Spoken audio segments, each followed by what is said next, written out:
Welcome to my Autism Tribe, a community of advocates that are linked by autism but bound by strength. This is a time to find our sounding board and shoulders that help us carry life's load without the fear of criticism. We give and receive. We nurture and empower. I'm your host, Susan Scott. Sometimes it's easy to just focus on the word autism, but let's have our conversation today focus on passions and uniqueness. Let's talk about setting goals for the individual and expectation of your child having a happy, fulfilling, and meaningful life.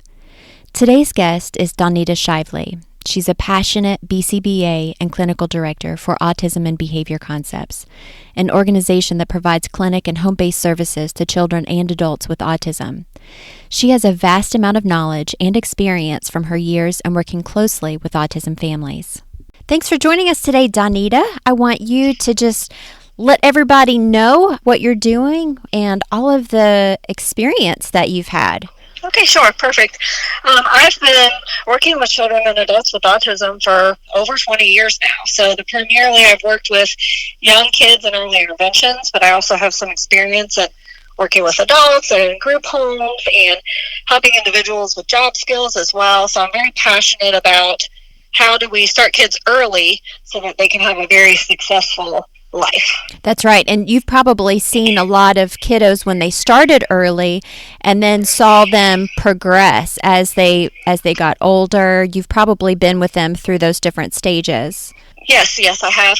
I have a couple clients I keep in contact with or their families with that are in their 20s now. Some of them have really excellent jobs and email me from time to time and tell me how wonderful they're doing. And it's really just so exciting to see that progress and see them become their own people, their own individuals with passions and excitement for their job and their friends. And I just love being able to do that.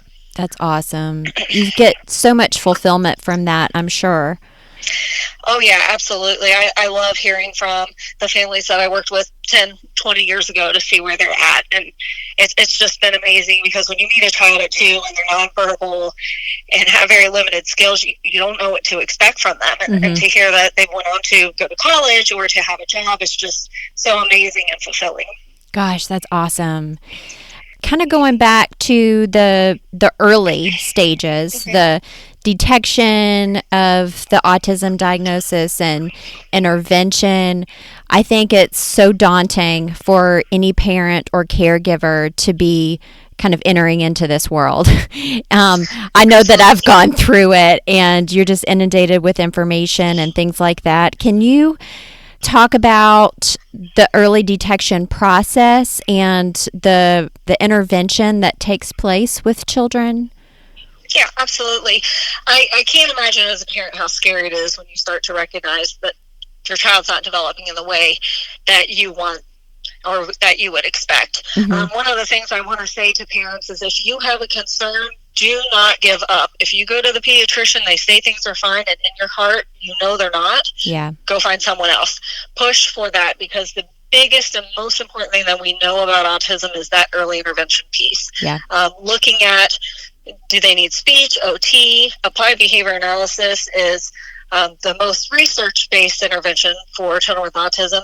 Not every child necessarily needs that or needs the intensity, but look into it. Find out what resources you have and what insurance will cover and push for your child to get exactly what you think they need. What I encourage parents to do is, find your local families with autism group and start talking to the other families, get a list of resources and start talking to speech and OT, contact your local school district. So a new diagnosed parent has a lot of work to do, and I won't tell you that you don't. But find that community of families like you have with this podcast and find a professional or two that's going to stand by you with that child and help you figure out what resources, because as autism grows to 1 in 62 people in the U.S., there's just so much. And you're going to have a lot of work to do. I wish I could tell you it's easy. It's not. We, of course, as a BCBA, advocate for applied behavior analysis. So looking at what providers in the area and go see them, because we all approach ABA just a little differently. And your child may respond to one type of ABA and one type of BCBA versus someone else. And so you really want to explore, what does my child need right now? Do they need more social? Do they need one-on-one? Do I want them to come in the home? So those are questions that you should start thinking about asking providers, and find somebody that you connect with. Yeah, absolutely. Those are all great points. I know when Alex received his diagnosis at the age of 2.5, with all of the information and stuff, and I had to fight for the diagnosis. At first, when I went in and brought him for the 2-year pediatric appointment, and you're checking off little boxes of the milestone boxes and things like that, we had a pediatrician that really wasn't as knowledgeable about autism, and it was, she was very quick to dismiss autism and said, oh, he just has a speech delay. He's just quiet. And I know at that age, sometimes it's hard to necessarily pinpoint that's what it is. But I knew in my gut that something else was wrong. And it really took me 6 months to get to the point where it's like, okay, I'm just going to start fighting, because I knew that something was different. And we finally did get the diagnosis. And I went into a grieving process that I can't even begin to explain in words. It was a very dark place. And I think it's important to let parents know that it's okay. You have to allow yourself to grieve, just like you grieve anything else, because we have all of these goals and expectations, these dreams that we've had, and it's okay if those dreams and those expectations need to be revised. Exactly. And I think the other thing that I say to parents that are early is, I try to bring them back to, when you have a child and they're young, when you have a child that's born, you really don't know what they're going to choose in their life. Are they going to go to college? Are they going to choose to get married? Are they going to buy a house? Or are they going to want to live in your basement?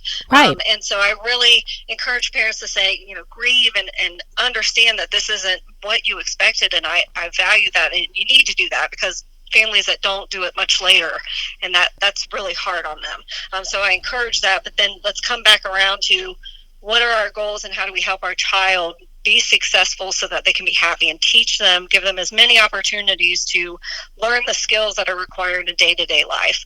And coming back to that and realizing that your child can be happy and healthy and be able to have choices in life.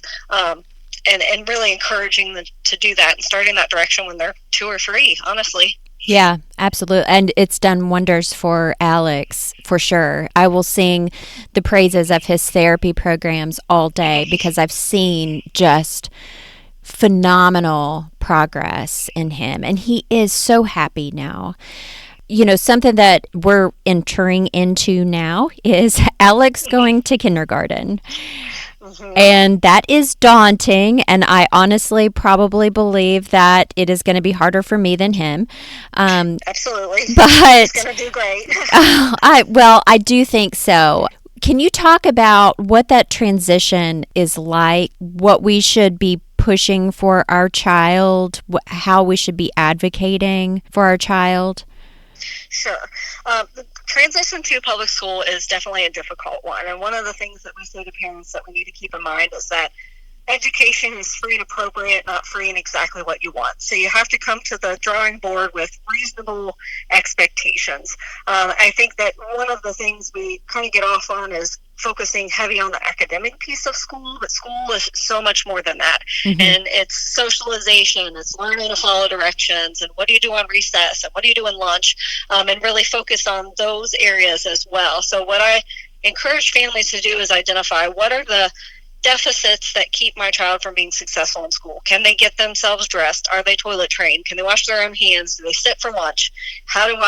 If they can't, how do we get those goals put in the IEP? And then we start talking about academics, because I'm very heavy in, if you can't get yourself dressed and you don't know how to respond socially when people say hello to you, you're not going to get to the academic piece. Right. The other, looking at some of the behavior supports. Does my child have problem behavior that's going to impede on them being successful in the classroom? And asking for some of those things. What I recommend parents do, and when I go to an IEP as an advocate, is I sort of ask for more than I know I'm going to get so that we can meet in the middle. So Yeah. ask. It doesn't hurt to ask. They have to work to provide you with what your child needs.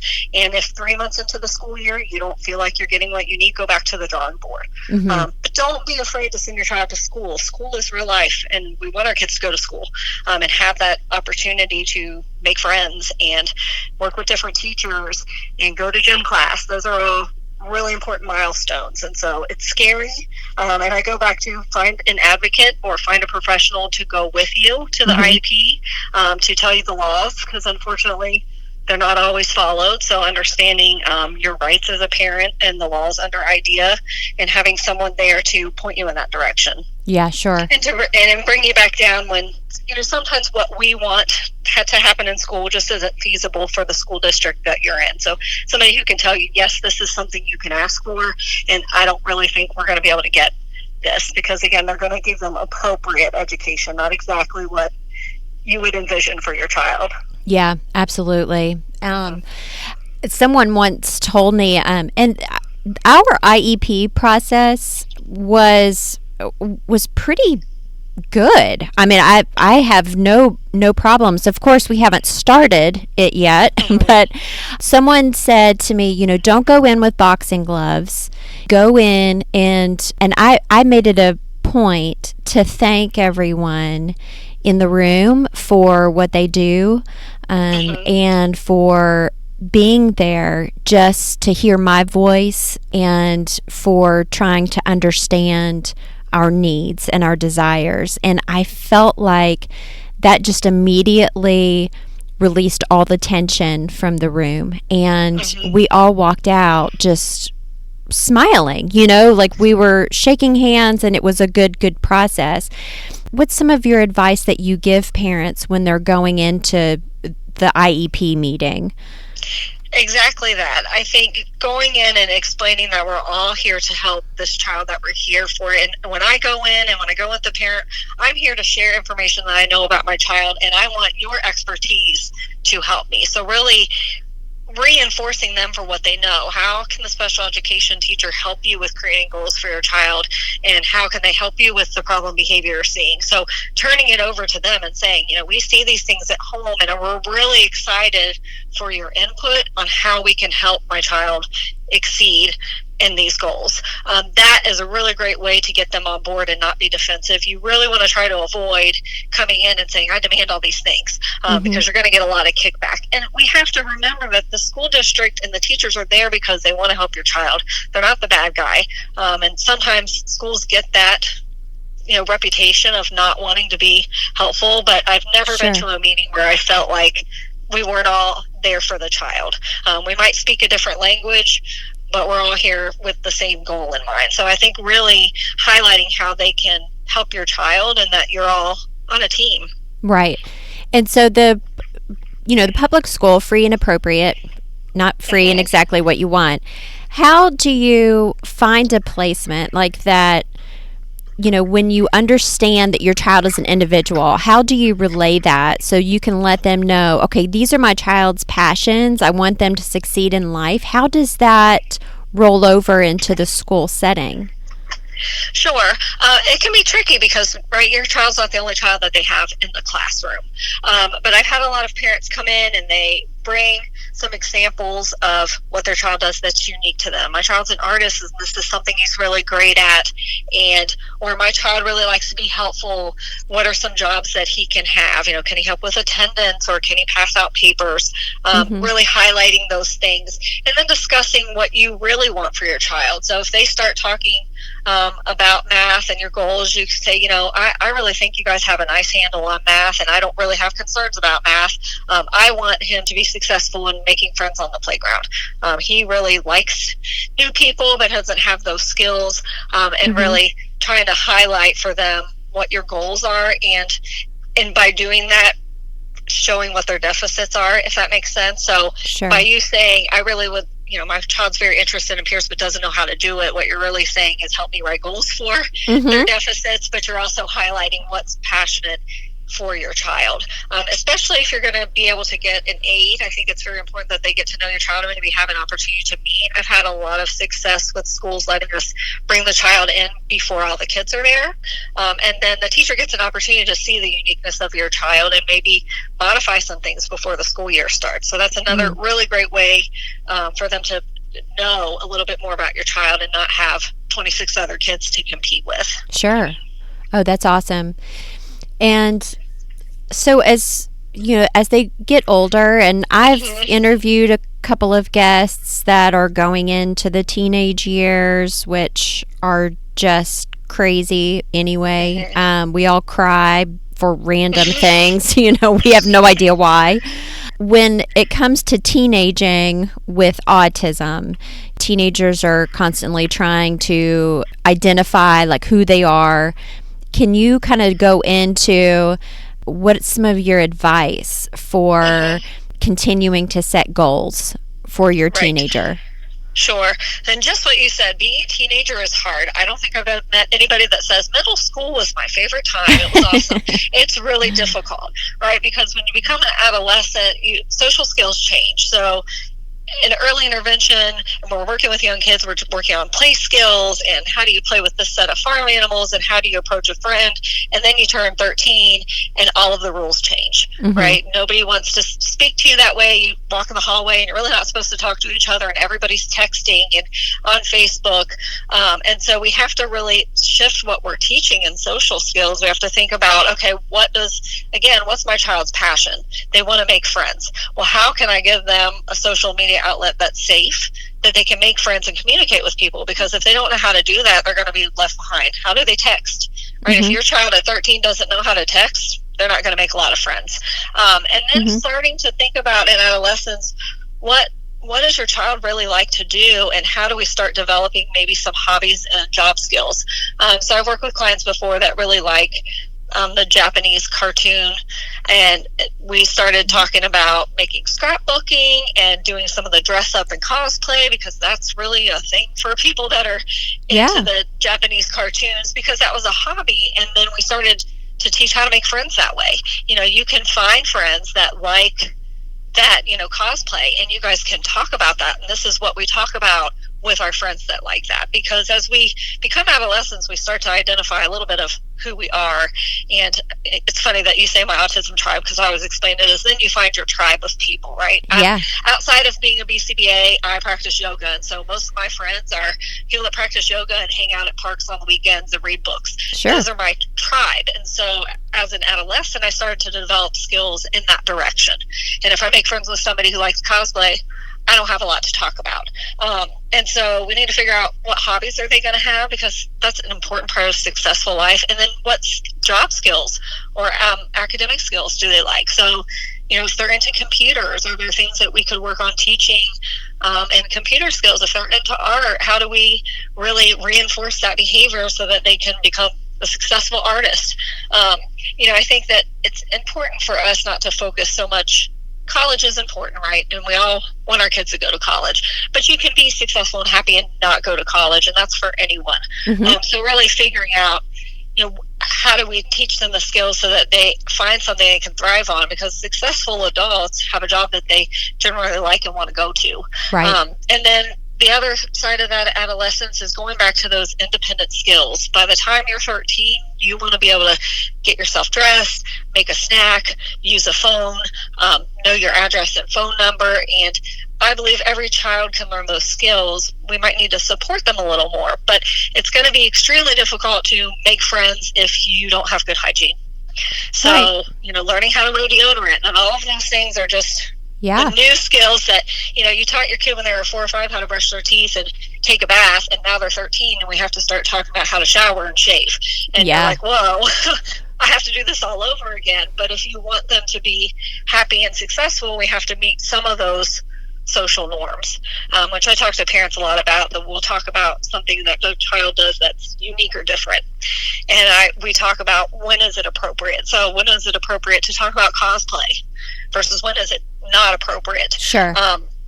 And so adolescents are all those things, teaching the appropriate social skills of when and where, hobbies, job skills, and independence. which is a lot. It's a lot. It's a lot. You do a lot of early intervention, then you think you're cruising, and then 13 hits, and all new things. But that's for everybody, right? Everybody that has a 13 or 14-year-old that I talk to says, I don't always like my child, because 13 and 14 is tough for everybody. Yeah, absolutely. Well, you just you knocked me off my chair when you started talking about shaving. I was like, oh my God. That's something I honestly I feel kind of silly about. I've not thought about Alex shaving, and my gosh, he's gonna have to shave someday. So maybe the hipsters will still be in, and he can have a beard, and you don't have to worry about it. Exactly. Fingers crossed on that. Yeah. So when they so after they start shaving, they I remember, of course, I grew up in a household with all sisters and stuff, but I remember many of my guy friends who were starting to shave and stuff, and it's like, when you start shaving, you're a man, Yes. And so you think. There's a lot that you don't know. So you start, as a parent, reassessing kind of when they're in that teenage, adolescent time. Okay, what are the goals? What are the barriers that it's going to have them be successful just in life? And then as they transition into adulthood, that's a whole other big transition that I hear a lot of parents being very worried about. How long am I going to live so that I can provide for my child if need be? Can you explain that transition and kind of what some of the questions are that one, parent or caregiver can ask themselves? Sure. So I'm glad you brought me back to that. Really, in your adolescent time, you need to start thinking about that, asking yourself, what skills does my child have to be successful and live on their own? And if they can't, where are they going to go? So you start looking at resources in the state that you live in.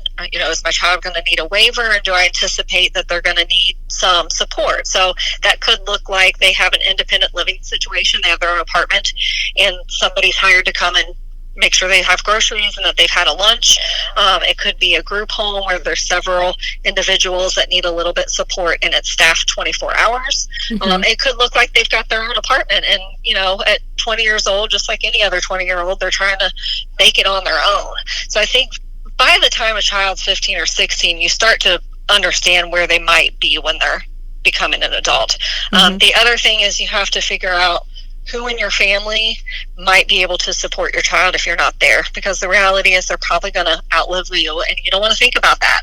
But you don't want to have to think about that when they're 35. You want to start thinking about that when they're 15, if your child's going to need support. And again, you want that for all your children, right? Disability or not. My parents want to make sure that if they're not around to help me, someone else is available to provide support. You want to make sure that that's in place. Very true. So start really looking at the resources in your area. Is there a community support waiver in the area that I live in? Am I on the list? Because if I'm not, I need to get on the list. Because if you're not there to take care of a child, or even simple things like your child is now 20 and they don't want to hang out with you all the time, having someone to go out with them. But the reality is, you probably don't want your child living in your house forever, right? You want them to be somewhere out in the real world, having companionship and friendships and job skills. So you really have to start asking yourself, what is that going to look like? And how do I get my child there very, very early in life? There's also a lot of job programs. Different states are different in what the needs are. There's sometimes adult workshops and job skill programs. Your school district can help you with that. So as your child reaches 21, they should be talking to you about, where is your child going to go next? If they're not ready to go to college, are they going to go to a sheltered workshop or a job program? Or are you deciding that they're not going to work? And what does that look like? So your school district can really help you with those resources, and you should be asking that probably by the time they're 18. What are we going to do when they're not in school all day? Because nobody wants to sit at home all day. Well, most of us don't. We want to have some outside activities.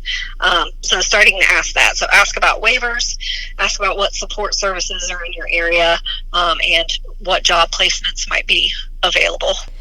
Dawnita, something I struggle with, and I'm very early on in this journey, but it's sometimes difficult for me. I of course, I want my son to have a happy and productive life, and he's 5 going on 6, so we've got a while to make sure that happens. But a lot of times I believe that maybe what I feel like would make him happy and productive may not be what he believes makes him happy and productive. And exactly, it's hard for me to decipher right now what I believe that is. He's young, but how can you, as a parent, wrap your head around or get to a place where it's like you're just focusing on what makes them happy? Because I know for me, right. Like if Alex says, well, I want my own apartment, I'm like, oh my gosh, I don't know if he can have his own apartment. That's a fear that I have. Yeah, absolutely. I think, and as far as finding what they're interested in, step back and see what they do in a given day. So if Alex were older, what does Alex choose to do all day? Is he on the computer? Is he outside? Is he choosing to hang out with his friends? And then if he's verbal, asking him, well, why do you do that? Why do you what do you like about Susie Q that you call every day? And what do you guys do when you're together? And that'll help you give some ideas, because a lot of our kids, even at verbal, aren't really great at explaining, what makes them happy. What makes them happy because you observe them doing it repeatedly. I think a lot of adults don't really know how to explain what makes them happy, honestly. Sure. And then really, again, going back to those barriers. So if your child says to you, I want my own apartment, sit down with them if they're able to do that and say, I hear that you want your own apartment. These are the skills that I'm concerned you don't quite have, and we can work on them. And we can start making steps in that direction. And how about, instead of having your own apartment, how about, I let you have the basement for a little bit. You show me that you can keep it clean and that you can pay mom rent once a month and it's $25 or something small. Right. And then if you're able to do that, then maybe you get to stay a weekend somewhere. And as long as you meet these goals, then we can talk about the next thing. So really breaking it down for them, and what are the areas that you're having a hard time with that keep you from doing what you think is going to make you happy, and how can I help you get there? And giving them a little bit at a time. And maybe that's not going to be an option for your child, that they live on their own, but maybe you can find something that's a happy medium that they can feel successful with, because I truly believe independence and being given responsibilities makes you happy. Yeah. You feel better about yourself when you're responsible for things, and Yeah. you don't have to rely on anybody. And so you might have to really break it down, and it might be a 12-year plan to get your own apartment, but that's okay. Because if your child's seeing those small goals and that they're obtaining them, they're going to feel good about themselves, and that's going to make them happy. And it's important. I have to remind myself a lot of times that I have to place things in Alex's life to see if that's something that will make him happy. I know right now, okay, he loves his iPad and he loves animals and dinosaurs and, things like that. But those are the things that have been placed in his life. Just recently, he was watching my nephew play a video game, and that wasn't something that he had done before. It was always something that he had observed, and I think that there was a fear that he wouldn't be able to do it. And even though some parents are like, oh, try to keep my kids off of video games, it was actually something that I was encouraging, because I wanted him to be involved with my nephew, and he loves it. He started playing with my nephew, and they were having just a great time playing this video game, and I was like, oh my gosh, this is awesome.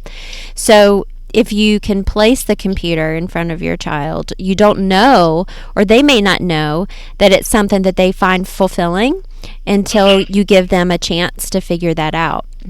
Right, and that's a wonderful point. I think exposure, all the way going back to early intervention, is a great thing. Parents say to me all the time, well, I don't know if he'll like it. I don't know if he can do it. And I'm like, well, let's not throw him in the pool with no swimmies, but let's put our toe in the water. There's most of the things that kids want to try and want to expose them to, there's no harm. Try soccer camp. If they go for 5 days and they don't like it, maybe soccer's not for them, and that's okay. Right. So give some exposure, because again, that's how we all learned how to have different hobbies and interests. I think that's a really great point that you touched on, that exposing your child, and that starts early. So a lot of kids with autism are afraid of many different things. Social situations, hand blow dryers is a big one in bathrooms. And so then families avoid those things, and we want to slowly start exposing, because again, if your life's so restricted that you don't even know what makes you happy, and you're not given the opportunity to try. So we sometimes forget that you have to expose and try things, and that's how I've learned. I like yoga. I was so scared to go to my first class for years, and then I'm like, well, I'm just going to try it, and then I loved it. Yeah. So I think that's a really great point. Really doing some exposure and starting that early, and then through adolescence, encouraging. We're going to go to this group, this social teen group. We're going to try it for a week, and then if you don't like it, fine. We're going to try. Yeah. Some things are fine. Some things are you're going to fold your laundry because we need to learn to fold laundry. But right. then other social skills. We're going to try video games. We're going to play them for 2 weeks, and then if it's not your jam, no worries, we'll find another activity. So I think that's a wonderful point. Yeah, awesome. Well, you've had a lot of wonderful points, and I just can't thank you enough, Dawnita.